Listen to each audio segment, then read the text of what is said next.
Hey guys, what is going on? Grinding out some videos for you guys.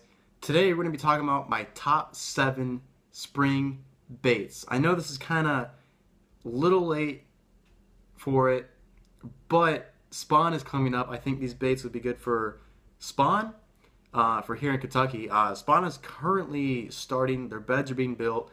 Bass are sort of already in the beds at most points. But right now, I hope this is going to help someone up in the north. I know the north doesn't get a lot of credit for a lot of the fishing activity. It's mainly focused on the south and the mid. But I hope this video helps some people in the north because that's where I'm from. So that's a lot of my viewers. That's kind of who I'm targeting. But this could target anyone. So I'm hoping this can help anyone. Alright, so this bait I used like crazy on beds in miniature ponds, regular sized ponds in Indiana. This would have to be a 6-inch swim bait, a wooden swim bait. This is the Raw Outdoors 08, I believe. I could be wrong. I put a brand new Eagle Claw feathered treble hook on the front. Basically what you want to do is you want to flip this up onto a bed and let it nose into there. This treble hook's going to kind of swim around, give it a little action. It's going to feather around. And bass and spotted bass up in the north hated this thing. So like I said, you pitch it up there, let it go into the bed. You can crank it sort of into the bed. It's got some good action too.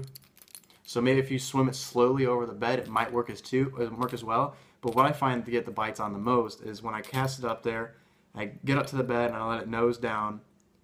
And as soon as it hits the nose and like you barely like move it, bass will come up like crazy and just smash this bait. So this is bait number 1, little wooden segmented swim bait. Alright, bait number 2, I like to use this around sandy areas. I like to use it around outskirts of ridges, maybe on hard rock that transitions into the sand. Basically anything that's going to pick up a lot of stuff and maybe transition points. So like maybe you got mud going into rock, you got rock going into sand, you got sand going into grass. Around those points, outside of grass ridges, this is going to be a killer bait. This is a Strike King Sexy Shad, Strike King Red Eye Shad lipless crankbait. My bad. This is a red craw. I'm not sure if that's the exact color name, but this is one of my favorite lipless crankbaits. There's no modifications you need to do to it, unless you have a preferred treble hook. But it's got rattles. One thing I like to use: clear water, dirty water. It don't matter. I'm just confident in this crankbait. That's all. Basically, throw whatever you're confident with. That's all I can tell people. If you're confident with it, throw it. Promise you, you'll probably catch a fish if you feel confident. If you're not feeling confident, throw it. You shouldn't be throwing it, in period. But this thing is going to be really good. Alright, next up, if you're around rocky areas where the water's pushing up sometimes, if it hasn't rained in a while and beds aren't going well, smallmouth and spotted bass are kind of going to go around this area. They like to have the hard bottoms. Rocky areas hold up heat, so they should be up in that areas if they're pushed up for spawn.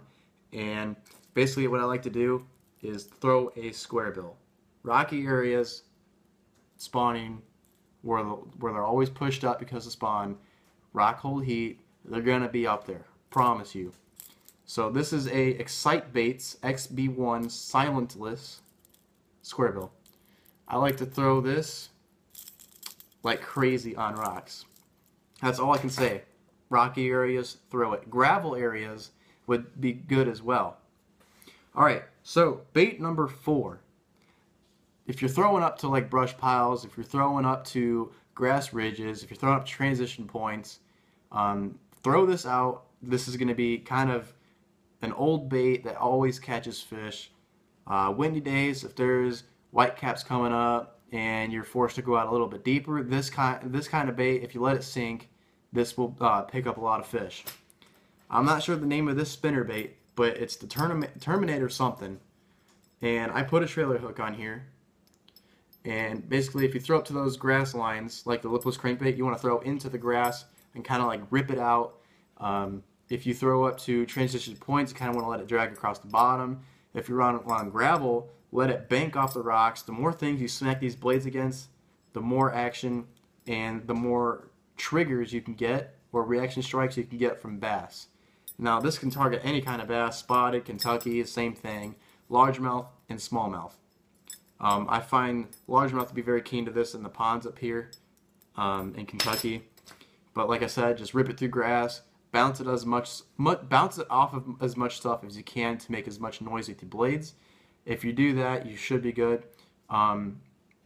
It's not really something to be bed fishing with, but I'm pretty sure if you go over the bed slowly, you could be able to do it. Or if you come over the bed and quickly go through all the fry that are building up on those beds, some sort of bass will come up and swipe it.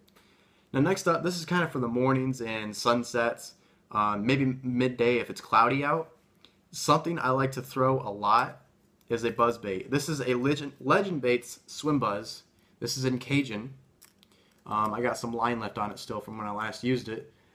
You could put any kind of bait on here on the back. It's free swinging. This is a buzzbait. Right here, put any kind of hook on here. You can change it out. You can put any kind of lure around here on the back for a trailer. You can do a swim bait. You can do a crawl. You can do any sort of lure that you feel confident with. I like to use a Senko sometimes or a trick worm just to give it that extra body length. Cajun is not really the color I'd like to use out here. This is the only lure I have left. I've been giving away quite a few that I had to friends out here to get them introduced to Legend Baits. I would like to use a shad color or some sort of chartreuse color out here. Black would work excellently, black and blue. I prefer black, straight black. This bait is killer if you go over on top of shallows on beds, right over grass lines. Grass lines will hold bass, I promise you. Ask Fishin' NWI. I beat his butt with swim bait going over grass lines with one of these kind of lures, and he got mad, so I might end up going to his lake eventually in the middle of the summer and beat him again because he wants revenge. But we're not going to talk about that. We're going to keep going on the list. So, bait number 6. This is one of my favorite kind of lures to throw. I don't have a trailer on here, but I'm pretty sure you guys would get the gist. This is a jig. Don't know the company. I got this from my buddy Trenton. You guys seen him in a couple videos. This is going to be a really good color coming up for an upcoming tournament here soon. And basically, I like to throw this on stumps. I like to throw it on rock piles. I like to throw it into beds. Bass hate it when jigs are in their beds. Sometimes it depends on what kind of trailer you want to use for spawning bass. Sometimes you want to use a really crazy emotion kind of trailer. Sometimes you want to use a finesse trailer. Sometimes you want to use a finesse jig. It all depends on what kind of action, what kind of water temp, what the bass are doing currently. You gotta think of all those kind of things. But this is the kind of jig I like to throw all the time. I like to throw it into brush piles. I like to throw it into fallen, submerged trees. Any kind of structure on the bottom I like to throw jigs onto. Basically pitch it up to the shore, flip it up to the shore, going up on the side of moss patches, sometimes on the edge of weed edges, grass ridges. So I like to throw these sometimes somewhere around there. If they're hitting a lipless crankbait, I'll usually throw this up there in case I missed one that was chasing it. They see the crawl fall right in front of their face. They're going to pick it up, swim out with it. Really good to throw. Next up, this is the Arsenal Fishing Tactical Minnow. It's a 4.5 inch. I like to throw it kind of under docks on a spinning combo. I like to throw it under the docks. I like to skip it under the docks. This is kind of something, if you see a bed and you can't really reach to it, like if your jig can get in there and they're not hitting the jig, this is what you want to switch to if you're kind of throwing up to a bed. If they're not hitting the swim bait because it's too big, try something like this. Again, you just kind of want to put it on a spinning combo. I do it weightless. Sometimes I'll 1/8 ounce it mojo rig it. I like to skip it under docks. I like to throw it into the beds. I like to let it nose down and then kind of like twitch it up like a fluke. Sometimes I like to swim it slowly through the bed. Grass ridges are sometimes good if you got bass like crazy in there. Basically, throw this anywhere that you can find a bed, and you will pick up a bass. Alright, so I really hope you guys enjoyed this video. I know I had fun creating this video. This is probably one of the best videos I've created in a while. It's just me sitting down talking to you guys like I usually do. I want to fish, but that's coming up, guys. In case you can't notice the new jersey I got for the team. tournament is coming up. This is really huge. It's a regionals tournament for our school. We hope we win. We could potentially pull home a third title. We've only been in it for 5 years. So for pulling 2 out of 4, we're doing really good. That's the kind of information I've got so far. So if I'm wrong, I will put it back down in the description and correct myself. But I hope you guys enjoyed this video. I hope you guys use what I've told you, and I hope you learned something. I'm Fishing Plague. I hope you guys get the Fishing Plague. I'll catch you guys in the next one. Tight lines.